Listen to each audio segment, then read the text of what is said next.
ಹೈದರಾಬಾದ್ನಲ್ಲಿ ಸಂಧ್ಯಾ ಥಿಯೇಟರ್ನ ಬಳಿ ಕಾಲ್ ತುಳಿತ ದುರಂತ ಪ್ರಕರಣಕ್ಕೆ ಸಂಬಂಧಪಟ್ಟಂತೆ ಮೃತ ರೇವತಿ ಕುಟುಂಬಕ್ಕೆ ಒಟ್ಟು 2 ಕೋಟಿ ಪರಿಹಾರ. ಅಲ್ಲು ಅರ್ಜುನ್ ತಂದೆ ಅಲ್ಲು ಅರವಿಂದ್ ಪರಿಹಾರವನ್ನ ಘೋಷಣೆ ಮಾಡಿದ್ದಾರೆ. ಅಲ್ಲು ಅರವಿಂದ್ ಸಂಸ್ಥೆಯಿಂದ 50 ಲಕ್ಷ ಪರಿಹಾರವನ್ನ ಘೋಷಣೆ ಮಾಡಲಾಗಿದೆ. ಅಲ್ಲು ಅರವಿಂದ್ ಅವರಿಂದ ಈಗಾಗಲೇ 50 ಲಕ್ಷ ಪರಿಹಾರವನ್ನ ಘೋಷಣೆ ಮಾಡಲಾಗಿದೆ.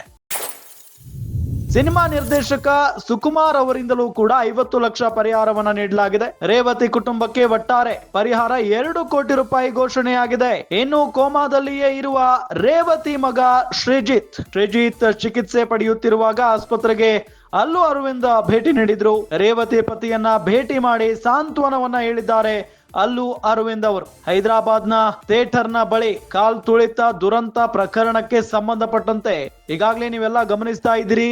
ಅಲ್ಲು ಅರ್ಜುನ್ ಅವರು ಒಂದು ದಿನ ಜೈಲಿನಲ್ಲೂ ಕೂಡ ಇರಬೇಕಾದಂತ ಪರಿಸ್ಥಿತಿ ನಿರ್ಮಾಣ ಆಗಿತ್ತು. ಅದಾದ ನಂತರ ಬೇಲ್ ಸಿಕ್ತು, ಹೊರಗಡೆ ಬಂದಿದ್ದಾರೆ, ಅದೆಲ್ಲ ಬೇರೆ ಕತೆ. ಆದ್ರೆ ಅವರು ಮಾಡಿದ ಒಂದೇ ಒಂದು ತಪ್ಪಿನಿಂದ ಇಷ್ಟೆಲ್ಲ ದುರಂತ ಆಗಿದೆ ಅಂದ್ರೂ ಕೂಡ ತಪ್ಪಾಗ್ಲಿಕ್ಕಿಲ್ಲ. ಯಾಕೆ ಅಂತ ಹೇಳಿದ್ರೆ ಯಾವುದೇ ಸೆಲೆಬ್ರಿಟಿ ಹೋಗ್ಬೇಕು ಎಲ್ಲಾದ್ರೂ ಅಂತ ಅಂದ್ರೂ ಕೂಡ ಅಲ್ಲಿ ಪೊಲೀಸ್ನವ್ರಿಗೆ ಇನ್ಫಾರ್ಮ್ ಮಾಡ್ಬೇಕಾಗುತ್ತೆ. ಆದ್ರೆ ಆ ಒಂದು ಕೆಲಸವನ್ನ ಇಲ್ಲಿ ಅಲ್ಲು ಅರ್ಜುನ್ ಅವರು ಮಾಡಿರ್ಲಿಲ್ಲ. ಅದರ ಪರಿಣಾಮ ಈಗ ಒಂದು ಸಾವಾಗಿದೆ.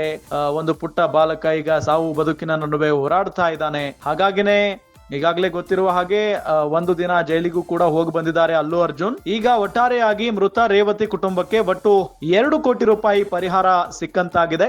ಅಲ್ಲು ಅರ್ಜುನ್ ಅವರ ತಂದೆ ಅಲ್ಲು ಅರವಿಂದ್ ಪರಿಹಾರವನ್ನ ಘೋಷಣೆ ಮಾಡಿದ್ದಾರೆ. ಅಲ್ಲು ಅರವಿಂದ್ ಸಂಸ್ಥೆಯಿಂದ 50 ಲಕ್ಷ ರೂಪಾಯಿ ಪರಿಹಾರ ಘೋಷಣೆ ಆಗಿರುವುದು. ಇನ್ನು ಸಿನಿಮಾ ನಿರ್ದೇಶಕ ಸುಕುಮಾರ್ ಅವರು ಕೂಡ 50 ಲಕ್ಷ ಪರಿಹಾರವನ್ನ ನೀಡಿದ್ದಾರೆ. ಇನ್ನು ಈಗಾಗಲೇ 50 ಲಕ್ಷ ಪರಿಹಾರವನ್ನ ಕೊಟ್ಬಿಟ್ಟಿದ್ದಾರೆ ಅಲ್ಲು ಅರವಿಂದ್ ಅವರು. ರೇವತಿ ಕುಟುಂಬಕ್ಕೆ ಒಟ್ಟಾರೆ ಪರಿಹಾರ 2 ಕೋಟಿ ರೂಪಾಯಿ ಘೋಷಣೆ ಆಗಿದೆ. ಇನ್ನು ಕೋಮಾದಲ್ಲಿಯೇ ರೇವತಿಯ ಮಗ ಶ್ರೀಜಿತ್ ಅವರು ಇನ್ನೂ ಕೂಡ ಕೋಮಾದಲ್ಲಿನೇ ಇದ್ದಾರೆ.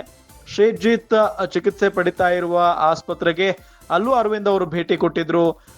ಆತನಿಗೆ ಚಿಕಿತ್ಸೆ ಯಾವ ರೀತಿಯಾಗಿ ನಡೀತಾ ಇದೆ, ಆತನ ಆರೋಗ್ಯ ಯಾವ ರೀತಿಯಾಗಿದೆ, ಈಗ ಎಲ್ಲದರ ಬಗ್ಗೆಯೂ ಕೂಡ ಮಾಹಿತಿಯನ್ನ ಪಡ್ಕೊಂಡು ಬಂದಿದ್ದಾರೆ. ಇನ್ನು ರೇವತಿ ಪತಿಯನ್ನ ಭೇಟಿ ಮಾಡಿ, ಅಂದ್ರೆ ಮೃತಪಟ್ಟಿರುವಂತ ರೇವತಿ ಅವರ ಪತಿಯನ್ನ ಭೇಟಿ ಮಾಡಿ ಸಾಂತ್ವನವನ್ನ ಹೇಳಿದ್ದಾರೆ. ನಿಮ್ಮ ಜೊತೆಗೆ ನಾವಿದೀವಿ, ಏನೋ ಅಚಾತುರ್ಯದಿಂದ ಈ ಒಂದು ಆಕಸ್ಮಿಕವಾಗಿ ಒಂದು ಘಟನೆ ನಡೆದು ಹೋಗ್ಬಿಟ್ಟಿದೆ, ಏನ್ ಹೇಳ್ಬೇಕು ಅಂತ ಗೊತ್ತಾಗ್ತಾ ಇಲ್ಲ ಅನ್ನೋ ನಿಟ್ಟಿನಲ್ಲಿನೇ ಅಲ್ಲು ಅರವಿಂದ್ ಅವರು ಮಾತನಾಡಿದ್ದಾರೆ ರೇವತಿ ಅವರ ಪತಿಯ ಜೊತೆಗೆ ಅನ್ನೋದು ಕೂಡ ಗೊತ್ತಾಗ್ತಾ ಇರುವಂತಹ ವಿಚಾರ. ಒಟ್ಟಾರೆಯಾಗಿ ಮೃತ ರೇವತಿ ಅವರ ಕುಟುಂಬಕ್ಕೆ 2 ಕೋಟಿ ರೂಪಾಯಿ ಘೋಷಣೆ ಮಾಡಲಾಗಿದೆ.